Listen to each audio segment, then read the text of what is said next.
নজরে এই মুহূর্তে সন্দেশখালীতে একেবারে যুদ্ধকালীন তৎপরতা। সেখানে এনএসজি কমান্ডোরা রয়েছেন।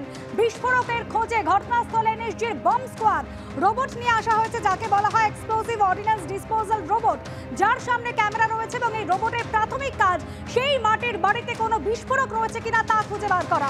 ব্রতদীপ ভট্টাচার্য রয়েছেন আমাদের সঙ্গে। শুরুতে আমাকে ব্রতদীপের কাছে আসি। বেশ কিছুক্ষণ আগেই সেই রোবটকে মাটির বাড়িতে ঢোকানো হয়েছিল।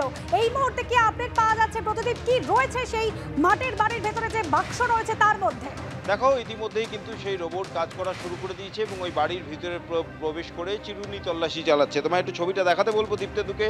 একদিকে রোবটটি যখন বাড়ির ভিতরে গিয়েছে, ঠিক সেই সময় যেখানে বেস তৈরি করেছেন এনএসজির কমান্ডোরা, ঠিক সেইখান থেকেই রিমোটের সাহায্যে ওই রোবটটিকে তারা কিন্তু চালাচ্ছেন এবং তার সঙ্গে একটি কনসোল রয়েছে। সেই কনসোলে রিমোটের যে মডিউলগুলি রয়েছে তার পাশাপাশি একটি স্ক্রিনও রয়েছে এবং সেই স্ক্রিনের মাধ্যমেই ওই বাড়ির ভিতরে কোথায় কোথায় কী আছে তা কিন্তু সরাসরি দেখতে পাচ্ছেন এই এনএসজির কমান্ডোরা।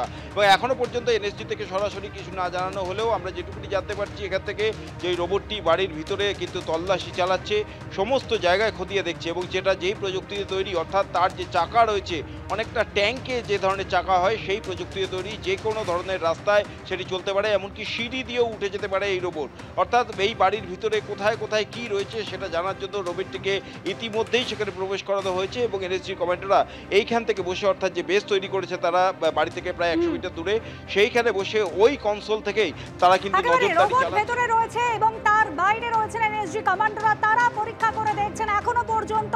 এদিকেই নজর রয়েছে আমাদের। ব্রতদীপ, তুমি সঙ্গে থাকো।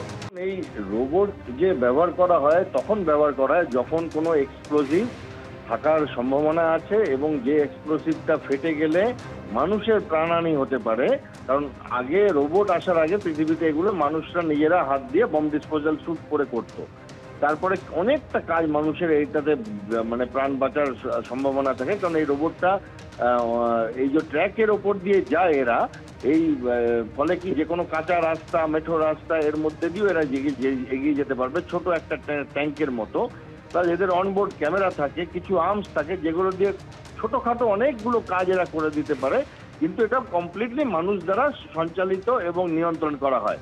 এবং তার টিভি ক্যামেরায়, তার ফোনে সে কমপ্লিট ডিটেলস দেখতে পায় যে রোবট যেটা দেখছে। এবং অনেক সময় এই ছোট ছোট রোবটের মধ্যে একটার থেকে বেশি ক্যামেরা থাকে এবং 2-3টে রোবট একসঙ্গে কাজ করতে পারে নানান অ্যাঙ্গেল থেকে পাঠিয়ে।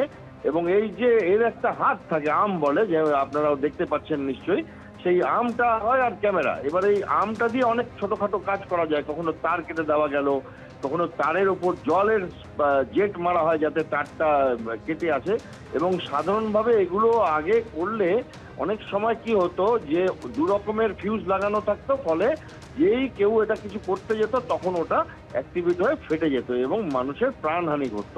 আমার চোখের সামনে আমি কিছু কলিগকে হারিয়েছি যারা এই কাজে বম্ব ডিসপোজালে মারা গেছে। এখন এই ব্যাপারটাতে সারা পৃথিবীতে এই রোবটের জন্য অনেক প্রাণ বেঁচে যায় মানুষের এই কাজটা করতে।